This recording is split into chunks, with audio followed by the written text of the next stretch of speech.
Hello बच्चों, let's read the statement.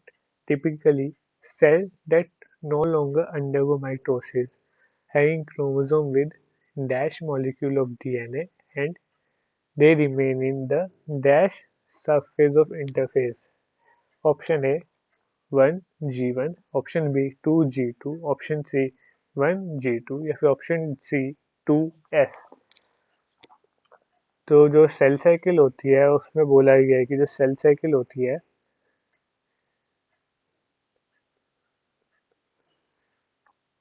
उसके अंदर एक बड़ा 95% सेल साइकिल का हिस्सा होता है इंटरफेज, जिसमें जो सेल होता है वो मेटाबॉलिकली तो एक्टिव होता है लेकिन फिजिकली इनएक्टिव होता है। उसके तीन सब फेज होते हैं, G1S और G2। G1S और G2 और उसके बाद आता है डिवाइडिंग फेज। डिवाइडिंग फेज आता है उसके बाद,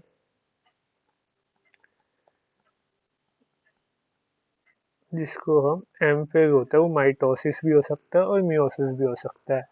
क्वेश्चन में बोला है कि जो सेल है वो एम फेज यानी माइटोसिस नहीं जा रहा है,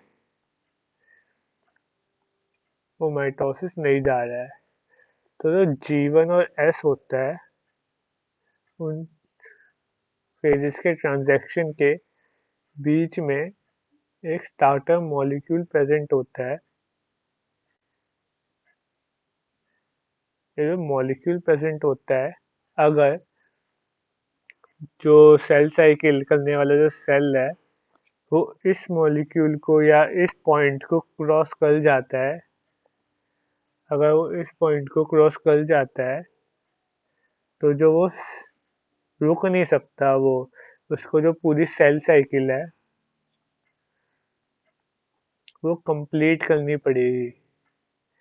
लेकिन इसमें बोला है कि जो वो है वो माइटोसिस नहीं कर रहा है। वो माइटोसिस नहीं कर रहा मतलब उसने जो ये वाला पॉइंट है, जो G1 और S के बीच में पॉइंट है, उसको क्रॉस नहीं किया है, जिसकी वजह से जो S और G2 फेज हैं वो भी नहीं होंगे। तो ना S फेज होगा ना G2 फेज होगा, क्योंकि उसने ये वाला पॉइंट ही क्रॉस नहीं किया। तो जो सेल है वो भी G1 फेज के अंदर प्रेजेंट है। तो जो G1 फेज है उसके अंदर इनिशियल अमाउंट ऑफ डीएनए होगा जो होगा 1 मॉलिक्यूल, क्योंकि जो एस फेज होता है उसी के अंदर डबल होता है अमाउंट ऑफ डीएनए। ऐसे 1 मॉलिक्यूल है तो इसके अंदर 2 हो जाना चाहिए था, लेकिन जो है वो सेल उस पॉइंट को क्रॉस ही नहीं किया। वो अभी भी G1 फेज में है, इसलिए जिसके अंदर मॉलिक्यूल ऑफ डीएनए होगा वो 1 होगा। तो जो मॉलिक्यूल ऑफ डीएनए है वो 1 है और सेल अभी भी G1 सब फेज के अंदर बैठा है, इंटरफेस के। तो जो हमारा आंसर हो जाएगा option number A, 1 and G1। तो यही हो जाएगा इसका आंसर, G1 एंड 1, क्योंकि वो 1 मॉलिक्यूल ऑफ डीएनए होगा उसके पास G1 फेज के अंदर। Hope you understand it well. Best of luck.